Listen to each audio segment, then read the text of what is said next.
奇跡の美食学。ある料理について高知県人にお話を聞くと、たけのこ、みょうが、こんにゃく、それで隆起を乗せてるところもあるね。いろんな野菜を乗せる。柚子の入ったのしか食べたことがないかわからないけど、柚子も入っている。隆起とか塩つけてもんで、ちょっと酢で味付けて、それを酢飯の上に乗っかってる。酢飯。これ何の料理のことかわかりますか？田舎寿司って言ってるけどね。田舎寿司。田舎寿司。そう、皆さんが言っていたのはお寿司。しかしお寿司といえば魚ですよね。なぜ高知県人はタケノコやこんにゃくなどの具材を乗せるのか。そして田舎寿司とは、専門家によると、野菜なんです。全部ね、野菜か山菜なんですよね。山間部を中心にして田舎寿司っていうのが出てきたと思います。高知県はそのお寿司の種類が非常に多いということと、また大体30種類ぐらい郷土料理としてはあるんですけれども、いろんなものを使ったお寿司の集合体のようなものを土佐寿司という言い方をしてます。そう、高知県には地域によって独自に発展したお寿司があり、それらを総称して土佐寿司という。しかし高知県人でもその全てを知る人は少ない。そこで今回は高知県の各地方に伝わる土佐寿司、その全貌に迫る。土佐寿司の全貌に迫る土佐寿司大図鑑。まずは最近海外でも話題の田舎寿司。昭和3年創業のお寿司屋さん、寿司流。こちらのお店でも最近田舎寿司は人気なんだとか。よろしくお願いします。お願いします。早速作ってもらうことに。すると、これなんていうんですか？これユノス、柚子の果汁ですね。普通のお寿司はもうお酢と砂糖となんですが、高知県ではユノスを使います。そう、使うのは高知の名産柚子の果汁が入ったお酢、ユノス。これも土佐寿司の特徴の一つなんだそう。さらに刻み生姜、あとごまなんかがうちは入ってます。生姜も特産なんで、このすごく合うんですよ。もうこれがないともう田舎寿司ではないぐらいの感じですね。はい。そして田舎寿司最大の特徴がネタ。魚じゃないんですか？魚じゃないです。野菜中心でやってます。そう、田舎寿司のネタは海のものではなく、野菜や山菜など山の恵み。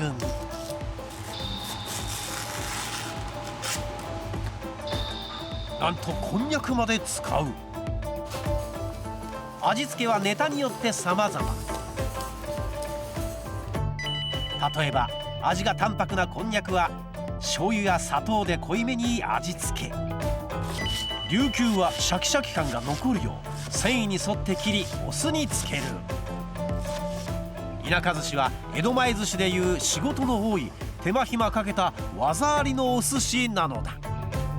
魚が手に入りませんからね、山の方は。だからどうやってその美味しいお寿司を作るかっていう時に、いろいろ山菜とか野菜合わせたんでしょうけど、柚子とは絶対に合うんですよね。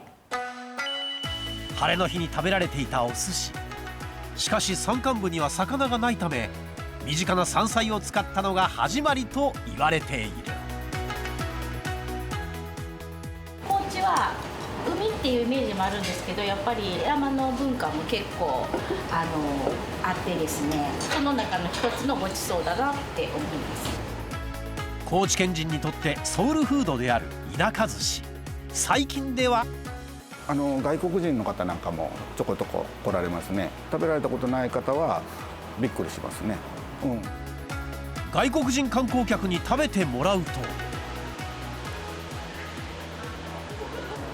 米が甘い。米が甘い。甘い。刺身とか生魚苦手な人は高知の田舎寿司食べたら嬉しいです。ヘルシーな田舎寿司は外国人観光客も注目する寿司でした。これを見ればわかる土佐寿司大図鑑。続いては土佐寿司の代表格の姿寿司。訪れたのは町のおよそ9割が森林に覆われた長岡郡Ōtoyo町。そんな山間部のこちらのスーパーである土佐寿司が。こんにちは。こんにちは。すいません、よろしくお願いいたします。お願いします。こちらが調理場です。失礼します。案内された調理場には魚。これは一体。サバの姿寿司ですね。そう、こちらで作っているのはサバの姿寿司。しかし一体なぜこんな山間部でサバなのか。扱いやすくて、昔は大量に入って安くて、調理法によれば長く置ける。昔から山間部にも多く入ってきていたサバ。当時冷蔵技術がなく保存のため塩をまぶしていた。すると保存性が高まるだけでなく塩のおかげで余分な水分が抜け、いわゆる熟成状態に。これは美味しい。ならば寿司にしようとサバ寿司が生まれたのだそう。つまりサバ寿司は山間部だからこそ生まれたお寿司。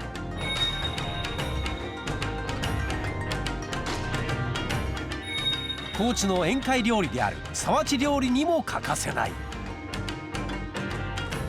こちらのスーパーへ買いに来ているお客さんは、やはりお客さんがあったりとか、それから子供が帰った時にはね、やはり柚子の効いたお寿司が好みで子供待ちかねてる子供もやはり帰りもお土産に持たしたりします。そうなんですね。はいはい。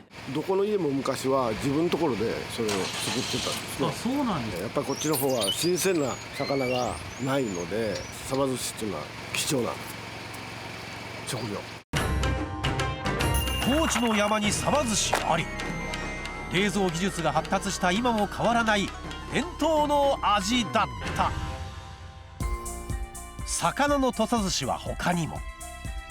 愛媛県との県境に位置する漁業が盛んな町宿毛市。こちらの地域では一体どんな土佐寿司が発展してきたのか。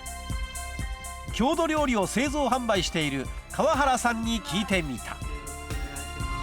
こちらで作られているお寿司ってどんなお寿司なんですか？キビナゴのHo-okaburiと言います。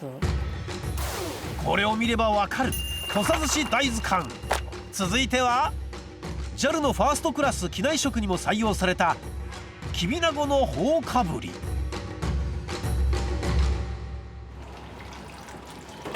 これがキビナゴですね。使用する食材は宿毛市の名産で、これから旬を迎えるキビナゴ。なるほど、これとユノスのご飯を合わせるんですね。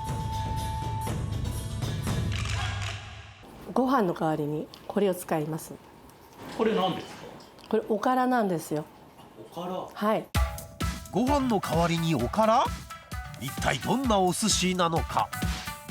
まずフライパンで炒めて作りますので。なんとおからを油で炒め始めた。こうすることでおからがしっとりしてお寿司にするとき握りやすくなるんだという。さらにそこへ豆乳を加えるのが川原さん流。でお水の代わりに私はこの豆乳を入れるようになりました。その方がコクが出て相性が良くて仕上がりがとっても良くなります。砂糖を入れます。ちょっと多めですね。たっぷりの砂糖、さらにお酢、醤油などを加えおからにしっかりと味付けしていく。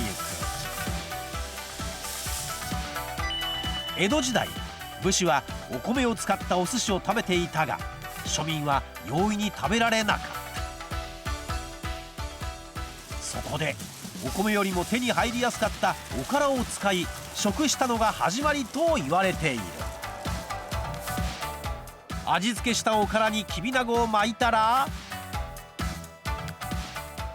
出来上がり。なんとも見た目が可愛いすくもの土佐寿司きびなごのほおかぶり。横から見た時、人がほおかぶりをしているように見えることからその名がついたそう。この地域では昔からお祝いの席や宴会で食べられることが多いんだとか。酢飯じゃなくておからのお寿司ですけど、きびなごと合いますか？めちゃくちゃ合います。でお寿司は醤油がいるじゃないですか。はい。これは醤油いりません。あ、もう味がついて。そうです。美味しいです。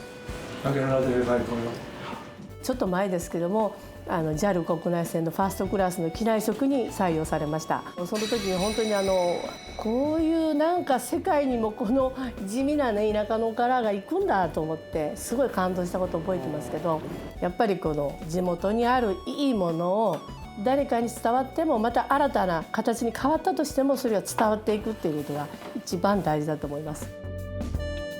お米の代わりにおからを使ったほおかぶり、これからも世界に羽ばたいていってほしい。続いて訪れたのは高知県の最東端東洋町。こちらにも特徴的な土佐寿司があるという。こちらではどんなお寿司を作られてるんですか？コケラ寿司を作ってます。こけら寿司。はい。こけら寿司を作っているところをちょっと見せていただくことってできますか？いいですけど夜中の2時に作ってますから。夜中の2時ですか？そうです。番組厳選土佐寿司大図鑑。東洋町に古くから伝わる巨大なこけら寿司。いやー真っ暗ですね。あ、明かりついてますね。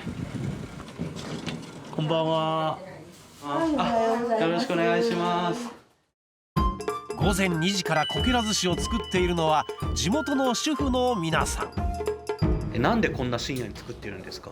作るのに5、6時間かかりますのでね。朝7時からは朝市しますので、それに合わせたらそういうことになるんです。なるほど。ちなみにご飯は何合ぐらい炊くんですか？今日は5升です。5升って何合ですか？50合やね。50合？そんな炊くんですか？使うお米はなんと50合。そしてこれがね美味しいのよ。これ何ですか？すぎごし。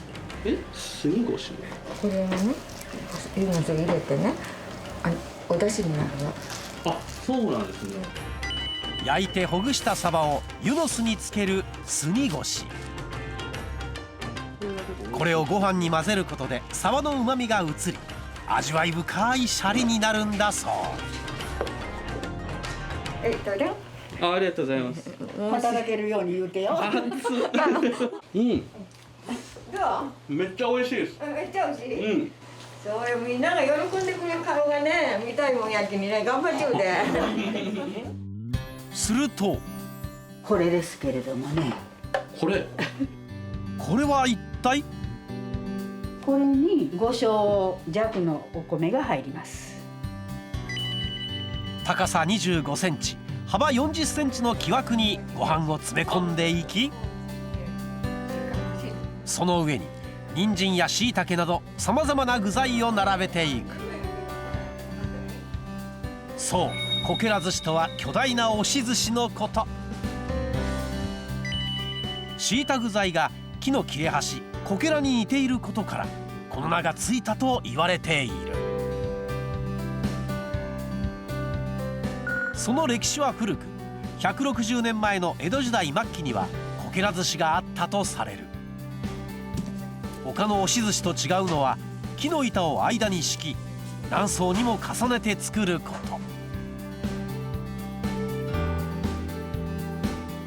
この方法はこの地域ならではなんだとか。一番上の蓋をしたら50キロの重しを乗せ、待つこと1時間。おお、これこそが5層の押し寿司が重なるこけら寿司。すごい。うわ、めっちゃ綺麗ですね。まるでデコレーションケーキのようなカラフルな色合い。スイカ切り包丁を使い一口大に切り分ければこけら寿司の出来上がり。そして朝7時半、この日販売する70食分のこけら寿司を店先に並べていきます。ほぼ毎週買いに来るという常連さんは、卵が甘くてね、美味しい。この地域の方たちは皆さんこのこけら寿司が大好きで、郷土料理の最高の1位ぐらいですね。柚子の香りがいっぱいするのでね、美味しいですよ。できる限りは続けてもらいたいですね。高知のさまざまな地域で独自に発展してきた土佐寿司。その伝統はこれからも脈々と受け継がれていくことだろう。しかしお寿司って言ったらマグロ、サーモン、こんにゃくとかしいたけじゃないん全然ない。食べたことはあんまり記憶ないですかね。そうですか。土佐寿司食べたことない？高知のお寿司といえばあんまり食べたことないけど、田舎寿司。シャリがいろいろ混ぜちゃったら大変そうやな。手間かかってそうやな。では若い世代はあまり土佐寿司を食べていない。この現状に専門家は興味ないでしょうかね。私たちの努力不足だと思いますけれども、これがやっぱり後世に伝わらないっていうのは非常にちょっと危機感を持ってますね。しかし土佐寿司の未来は暗いばかりではない。おはようございます。お名前をお伺いしてもいいですか？竹島でございます。竹島さん。はいはい、年齢は？年齢は95歳か。95歳。うん。元気ですね。いや。こちらは地元の主婦や農家の料理好きな女性たちが集まり、田舎寿司をはじめ郷土料理を製造販売している高知市内にあるなるクラブ。ここでは田舎寿司をシニア世代だけにとどめず、若い世代にも広めようとある活動を行っている。小学校の、5、6年生とか高校生の家庭科クラブとか、子どもたちに伝統食ということで普及してやってますね。そう、なるクラブでは定期的に学校や地域のイベントで田舎寿司の作り方を伝授しているんだそう。高知の子どもはほぼ県外へ出ていく子が多いがですよ。だから高知の味を忘れてしまう、いうのがうんと寂しいので、この高知の味を覚えちゃってよっていうことも大事なことやと思う。例えばこんにゃくのお寿司の作り方、みょうがのお寿司ってこんながよっていうのはこれ覚えちゃってよねっていう、もうそれだけでもね大事なことやと思って、そして田舎寿司をさらに発展させようとしている人も。これまで田舎寿司のネタを30種類以上考案してきた土佐御苑の料理長渡辺さん。こんなものも作ったそうで、ご家庭でも簡単に作れるように田舎寿司キットを考案しました。それがこの土佐田舎寿司キット。付属の合わせ酢をご飯に混ぜ、具をのせるだけで誰でも簡単に田舎寿司が作れる優れもの。素材選びから味付けまで全て渡辺さんが監修。この日は渡辺さんから田舎寿司を学ぶため、料理人の卵に集まってもらいました。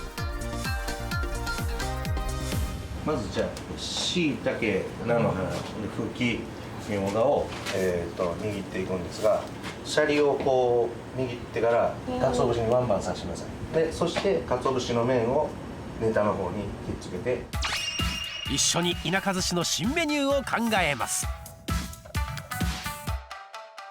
じゃあちょっと皆さん軍艦を普通に作っていただけますか。